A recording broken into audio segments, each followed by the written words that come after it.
Please welcome Victoria Labalme. Victoria.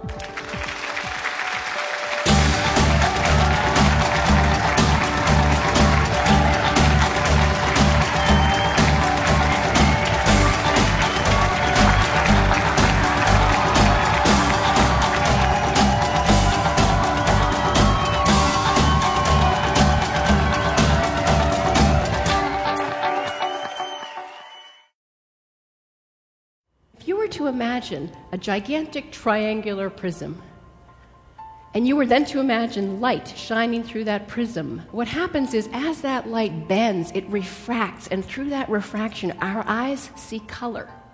Often, though, we just see the white light, but through that bending, all of a sudden, the full rainbow is exposed. But so often in our business and our lives, we get caught up and we're just blue or green or yellow or red, and we think, well, if I'm a mom, I have to be pink, and if I'm a business owner, I have to wear a suit. We're an insurance company, we have to do these kinds of forms.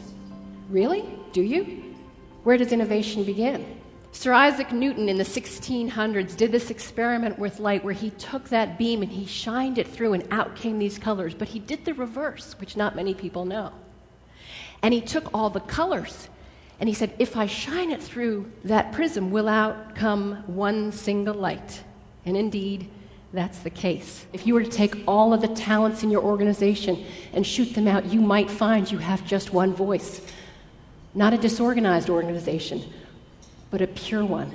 If you run a business, if you run a team, if you run a family, your job to be a great visionary with looking is to say, what are we not seeing? How can we take the obvious and turn it? How do we look in a new way at the people, at the opportunities? How do we take our business and change it to something extraordinary?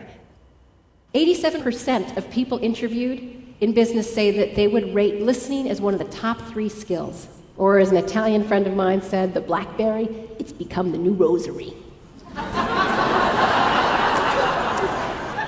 So let's do some training. We'll do a micro-learning session now. So here's someone speaking, the vertical line, and most of the time, we just interrupt them. The next type of listening is what I would call pouncing. And pouncing is when you know you're not supposed to interrupt. So you wait, and you wait, and you wait, and you wait, and you wait, and you wait, and the minute they're done speaking, you jump in and you say what you want to say. The emotion it produces is not a positive one. And so consciously we think, well, it's okay, at least I didn't interrupt. I waited for them to be done.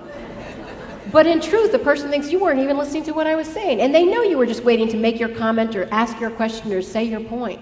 People are so busy talking about their product or service that they forget to listen to what the client wants. And they forget to listen to the language the client uses.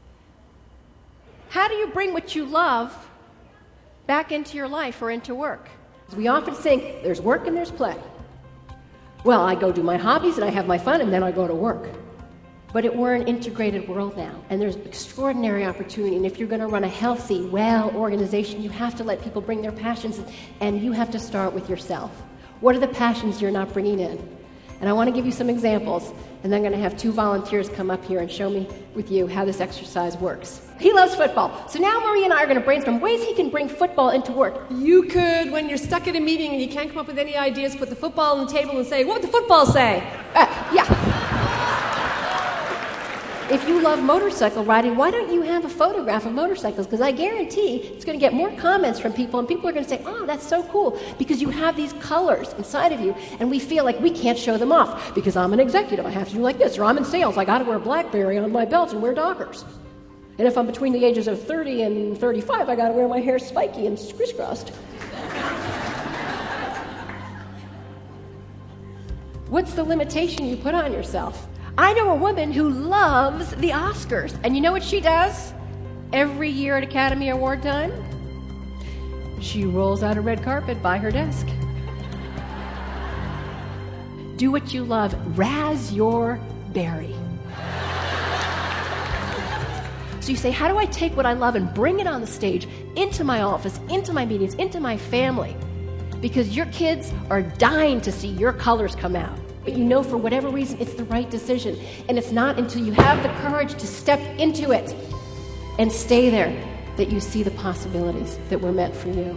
How can you take what is otherwise considered a commodity and engage your unique brilliance to transform that commodity into an art.